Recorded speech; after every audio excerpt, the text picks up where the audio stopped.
Hello everybody, Bubblezest here, and this is Hearts of Iron 4. You know, I've realised something recently. I've done quite a few Portuguese videos already. I've done the communist path, I've done the democratic path, I've done the monarchist path, I've even done the Fifth Empire. But despite all of this, I still haven't done the historical path, the Estado Novo itself. That changes today as we're going to be doing it. Before I got started with this, I used to think that this is Portugal's just worst tree straight up, and I still kind of think that is the case.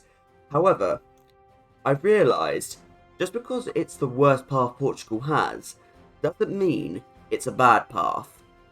So, let's get started. By completely ignoring the Estado Novo tree itself, we're actually going to do colonial simulation policy, go up to speed 5, and begin. Immediately I'm going to follow that up with Luso Tropicalism. That's enough stuff with the colonies for the moment. Let's do the second navy re-equipment next.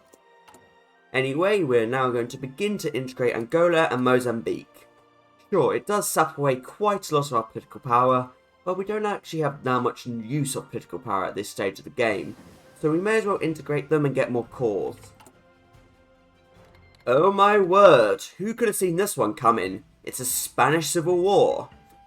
Well, for literally no reason whatsoever, we're going to send our spy to look over the nationalists and begin to break their cipher. Again though, no actual reason, nothing to see here folks. Since there's not much else going on, let's work on our industry for the moment, starting off with the public works. It's ridiculous just how many construction boosts Portugal can get. This is the first one, 10%, and you have another 10% down here. Combine this with things like free trade, Portugal can get close to 100% construction speed. And before I forget, doing the dockyards focus also gives us the ability to buy some British or Italian ships. We would buy some from the Italians, but because of the changes to the Ethiopian war, Italy will never be at peace. Oh well, we'll just buy some from the British instead. Let's do the destroyers. Starting with only 2 research slots sucks, so let's get another one. At least we could deal with that problem relatively easily. 1 extra research slot is nice, but you know what would be even better? 2. So let's begin to make our way down to military research facilities, beginning with OGME. I wish Mexico's tree was as easy as this when it came to research slots. And Portuguese artillery, because for some reason this focus gives 2 mils, while all other ones around it only give 1. Such a long, arduous journey, but finally, extra research slots. We got ourselves some provisional governments. Obviously not going to do Mozambique or Angola, we're going to call them. But we may as well do the rest of some extra factories. And no, we're not going to do Macau My Day again. I did it once and that was enough. Okay, clearly put it off enough. Let's finally do the Estado Novo. Give us even more construction speed boosts. And hey, we got over 150 political power. It's limited conscription time. And here are our destroyers. What's their template? Standard, but alright. Let's buy some more. With that completed, I'm going to hire myself the army reformer. Nice. And speaking of the army, we have quite a bad national spirit and unreliable army. So let's do the reorganisation and get rid of it. There's something novel about getting rid of such a bad national spirit in just 70 days. But, nothing to complain about. Oh no, a navy mutiny. I'm surprised that this event has fired this late into the Spanish Civil War. This was meant to happen ages ago, but yes, let's stop it. Crushed.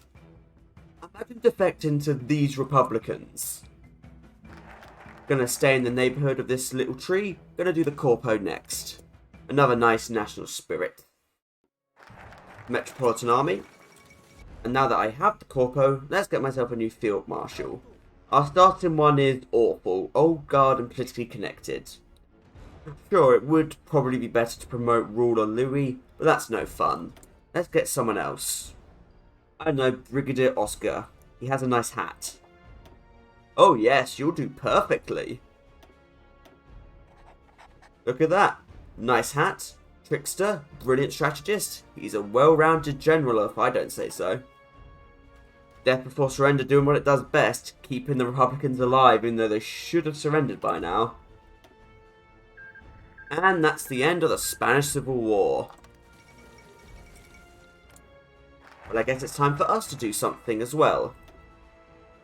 As you can see, we didn't actually do support the Spanish nationalists, but that's okay, we can just do this. A load of focus is bypassed.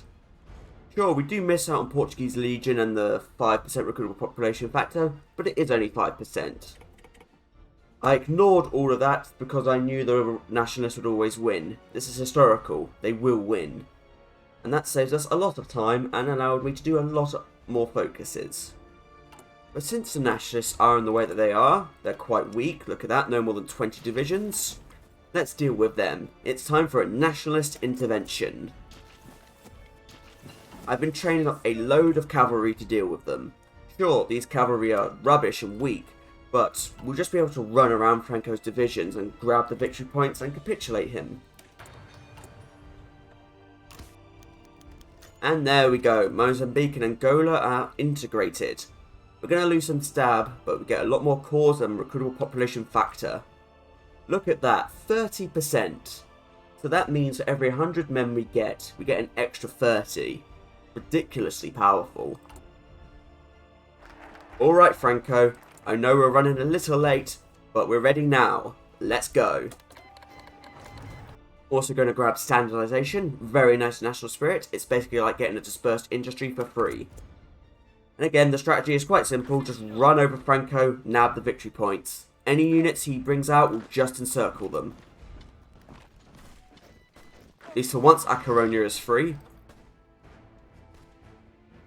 Nice and big encirclements. And that's it for Nationalist Spain. Good. Right, we're just going to annex Nationalist Spain. And take their navy, of course. But immediately, we're going to release Nationalist Spain as our puppet. Why? Well, it's quite simple.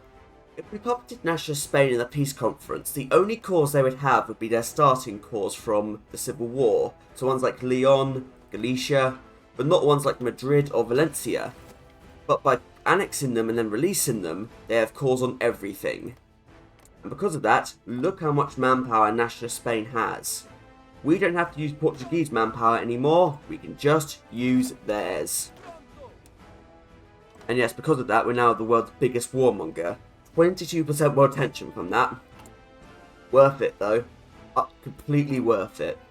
We can tell we did very well because we declared war on National Spain on the 29th and we capitulated them on the 10th of July. I think that's the quickest I've ever pulled that one off. And more destroyers. But you know what, this time let's buy sub. And here's what our navy now looks like. Sure, it's not the best, but shouldn't we start with like 9 ships? This is much better. And hey, we actually have a heavy ship, so let's make it a pride of the fleet. Alright, let's finally do some Estado Novo focuses. Strengthening the regime now. I can't tell you how many times I've accidentally locked myself out of this focus by not having enough equipment. So I'm not going to do anything with the army until this is done. Nice, that went off without a hitch. Now it's time for us to appease the monarchists. Apparently there's still quite a lot of them around. For us, it's time to bring this army up to shape. So, recruit and deploy. This is going to be our main template. Pretty standard for me, but I like it. We're going to have 24 of them. Now exercise. However, the main bulk of the army will actually be made up of extraordinary forces from Nationalist Spain. So let's train as many of these up as we can. Don't have that much equipment, but we should be able to make most of it. And of course, if Nationalist Spain puts out any divisions, we'll take those too. Franco doesn't want you to know this, but the divisions he puts out are free. Free.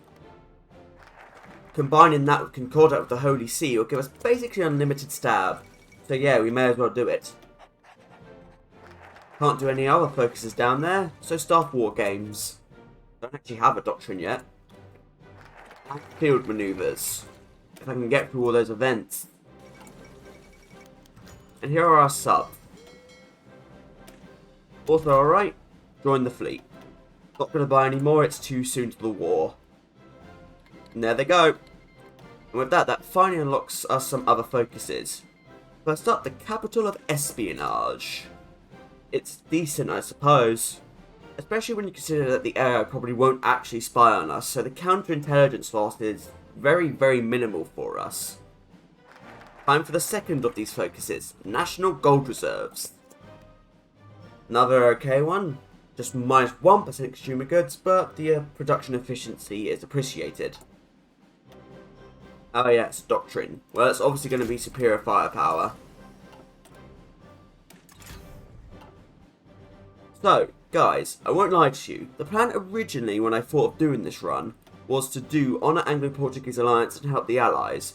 But here's the thing, every time I did that, the UK would constantly kick me out of the Allies and then re-invite me because of how much more attention I'd raised. And that was really, really annoying. Because, you know, I have so many expeditionary forces, every time you leave a faction, you lose them. So I was constantly doing request forces, request forces, request forces. It got kind of annoying. So you know what? I'm going to flip that on its head. We're going to take down the Allies instead. Classic way to get involved? Let's just justify to French Guiana. 30 days? Perfect. We have to be at peace for proudly alone, so instead going to do colonial army. War goal is also ready, so we are too. Let's go. Still also have a massive deficit, so let's solve that with Lend-Lease. It's the only way. Let's get that military access from the Axis. Acceptable. Right, let's move in. Plan is simple. 2 armies will invade Britain, the rest will do other things. This 18 stack will defend Angola, not Mozambique. We'll have 18 to defend Portugal. And this 22 will go and help Italy near the Suez. I'm not going to join the Axis though, I don't want them to mess up my invasion. I've had that happen too many times. Wow, Italy's on the march. Pretty much taken Cairo. Unusually a good job for Italy. Okay, time to invade the UK. It's going to be the classic. 5 naval invasions around Newcastle and Hull, try and cut them up, and see how much war score we can get. You know, it's funny, it's been a surprisingly long time since we've actually done something like this. I don't think I've actually done it since BBA came out. Used to do this all the time. Probably not going to get supremacy immediately, but let's go. Wait, what?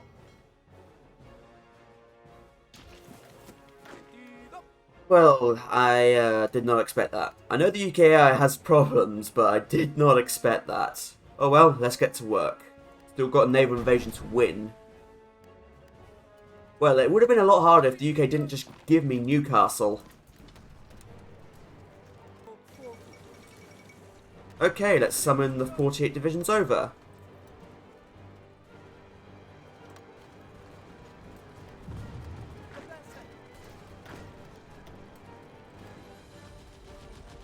The naval invasion into Hull, I think, took longer than our invasion of nationalist Spain. So just like the old days, I think I'm going to try and encircle London. And there we go, a good old encirclement. You don't need to tell me it's not as effective as it used to be, I know. But why not?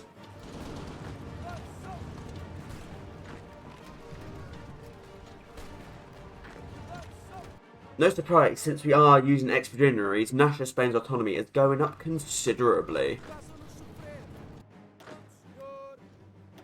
Wow, 5 divisions just smacked down. That should give us a bit of war score. From 20 to 1. Progress is progress, no matter how it comes.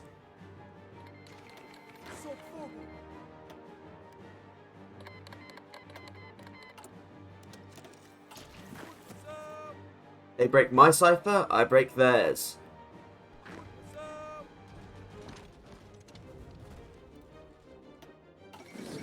And the UK has capitulated. Looks like I accidentally took London.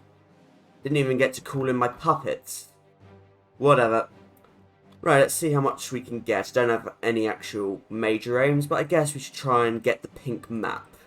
We do have quite a lot of war score. We came second, but Germany still has the polarity. And I can tell you, Germany had the majority of the war score by destroying planes, which makes no sense to me. I get that peace deals had to be changed, but war score was always the problem. And I'm sorry, Germany does not deserve the majority of the war score by destroying planes. Well, that looks like all we're gonna get. We took 37 states, Italy took 66, Germany also took 66. How Italy managed to get more states than me despite having much less war score is kind of beyond me, but whatever. And pretty much everyone was annexed or puppeted. Although luckily we managed to get the entirety of the UK as our puppet, and no extra tags were added. So at the very least, we have all of their fleet. That's left anyway. We did take some of their fleet. Look at it. It's huge. How do we have 200 destroyers from that? I really regret not calling in Portuguese India, because Portuguese India doesn't have the bad national spirit of agrarian society. They could have so much recruitable population if they did. And if, unlikely, we were going for Macau my day, I could have given Portuguese China, Guangzhou and Hong Kong. But oh well. So, to return to what I said at the start, I still think this is the worst Portuguese tree, because very little of what we actually did came from the focus tree itself. The most useful thing we got out of it was the war goal on nationalist Spain. Alright, but everything else was not that useful. Sure, unlimited stab is nice, but you could win a war with 0 stab. It's why I think even the democratic tree is more powerful, because at least then you get 4 civs from it. 4 civs would be much more useful than 120 political power would be. But, on the other hand, we did win, so it's not a bad path because it allowed us to do this. I'm sure many of you are getting where I'm coming from at this point. So, until next time everybody, I thank you for watching, do hope you've enjoyed it, and until we meet again, from me, Bubble Zest, goodbye!